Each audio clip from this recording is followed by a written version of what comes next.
Thank you very much, Mr. Speaker. My question is to the Acting Premier.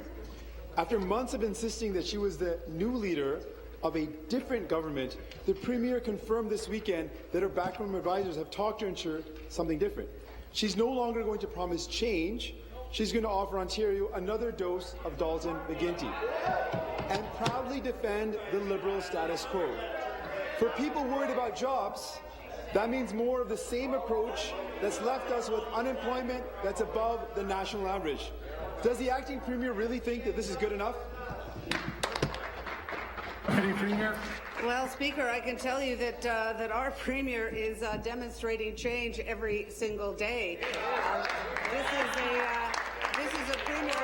I do have to say, in reference to our gathering this past weekend, it was an extraordinarily positive, upbeat event, and people from across the province are delighted to be supporting such a strong leader. She has laid out very carefully our 6-point plan, Speaker, to create jobs, to have a strong economy. She makes a very clear point that that having a strong economy is essential to having a fair society, and that's exactly why she is continuing to come forward on the issues that that the member opposite used to raise. Thank you. Supplementary. Thank you, Mr. Speaker. Before I begin my next part of my question, I want to also congratulate on behalf of the New Democrats, Tim Hudak and Deb Hutton on the birth of their child as well. Thank you very much. Thank you very much. Now that the Premier's rediscovered her inner McGunity, she's Minister of the Environment, come to order. As he did. And they're just about as convincing. Not again. Here's the facts that keep Ontario families nervous. 1. 300,000 manufacturing jobs lost over the last decade. The highest hydro and auto insurance rates in Canada. And an unemployment rate that's still above the national average. Does the Premier really think it's okay to simply praise the McGunity record and say, steady as she goes? Thank you, Deputy Premier. Well, Speaker, I have to say that it's pretty clear that the NDP is a party without a plan. And there is no plan, Speaker. There's no plan for pension security.